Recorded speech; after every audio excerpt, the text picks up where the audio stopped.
Ladies and gentlemen, welcome back to Let's Dev, where today we finish our single room survive multiple dangers game, or at least try to salvage it.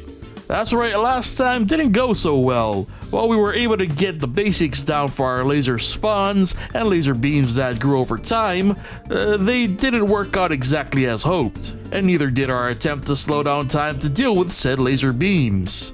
Most issues with the code came down to a lack of, well, attentiveness and planning. So, while the state of the project isn't ideal, it wasn't a complete wash either. Which brings us to today's plan. We'll be taking one final shot at fixing this mess, starting by fixing some of the issues from last episode. Then we'll move on to features yet to be added, including the player's ability to dash and different laser behaviors. And finally, to top it all off, we'll add some systems to tie everything together into one cohesive experience, assuming we don't break things even more in the process. So fingers crossed, hope for the best, let's not waste any more time and get to the coding. And let's start with something positive. Now last time our game looked like this, but as promised I've added a whole bunch of actual art to the project, clearly inspired by Disc Room. Colors and icons have been tied to the laser types we'll be adding today, and surprisingly, in order to get all the visuals working right, I ended up fixing a lot of smaller issues from last episode. However, it's possible that not even those fixes may be enough to solve all of our issues. On the other hand, at least it looks a lot prettier than before, so there's that. And with that, let's get to the code.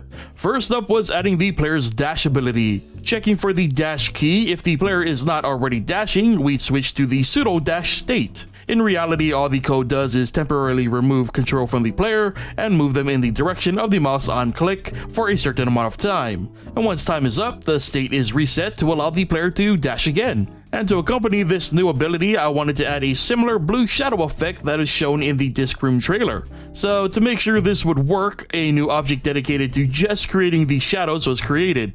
Over time, the shadow would fade, and once no longer visible, they are destroyed. Back in the player code, using a counter, the player creates the shadow objects while in the dash state. And surprise, surprise, it worked. I mean, just look at what can be done when you're actually fully awake while coding. So now that our player has its fancy abilities, they now need to be restricted, because, gameplay balance. To do this would require a few new variables. These new variables were then punched into the leftmost meter displayed on the game screen. Then back in the player step code, we check for the status of those variables. And to summarize this process, say for example we have enough dash juice in the tank, the player can do a dash. If not, the player will have to wait until enough dash juice has been replenished. And dash juice is replenished automatically over time. The same idea was then also applied to the slow motion code. After some tweaks to the math, this ended up giving us the proper restrictions needed on the player's abilities. Just enough to remain mobile, but not enough to make things too easy. So with our player finally at a good place, we could turn our attention to the big neon elephant in the room, the lasers. First, I wanted to move the creation of the lasers to its own script in order to make the laser creation process more universal. This would allow lasers to create even more lasers for some of the other types we'll be adding today. The transition to a script was successful, so it was time to add those new laser types. The default laser is a simple straight beam, the same one we've been seeing thus far. The second laser type creates two beams split at 45-degree angles. The third type is a hybrid of the first two with a reflective property. The fourth is another reflective beam that splits into a T-shape. And the final laser beam is an instantaneous beam with no growth time. And just for a second, let's take in the insanity before reflections are even added. Good old laser madness. So back to the beam code. If the beam is reflective, it would create a new beam starting wherever the current beam ends. In most cases, that would be whatever wall the beam ended up reaching.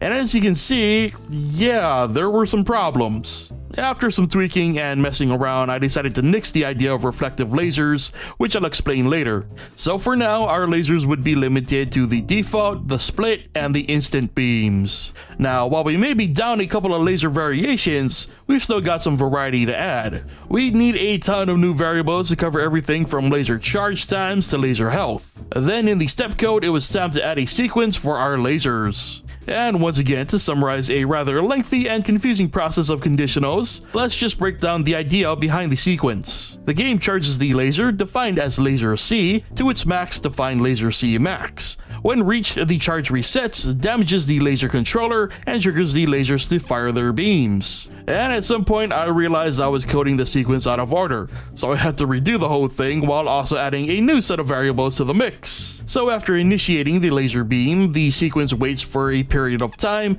defined as laser T and laser T max respectively.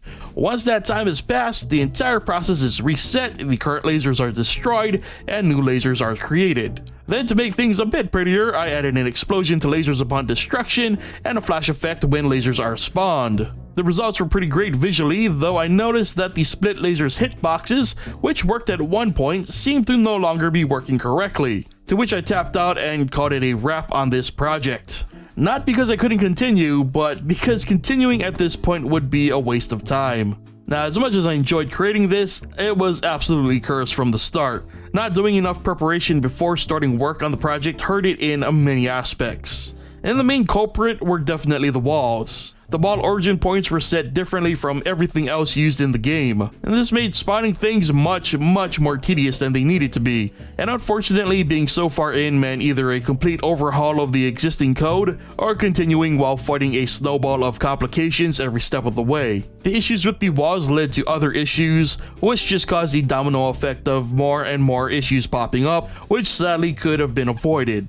But as always, you live and you learn with each and every attempt, and while not perfect, I'm happy with the results. And I have no doubt that the actual disc room is going to be way more polished than my feeble knockoff, which was pretty fun to draw, by the way. Anyway, with all that said, this brings us to the end of today's episode of Let's Dev and this little experimental single room survive multiple dangers experiment. So leave a like if you enjoyed the episode, subscribe and turn on notifications if you haven't already, and leave your thoughts on our knockoff in the comments. Thank you so much for watching, and I'll see you guys next time.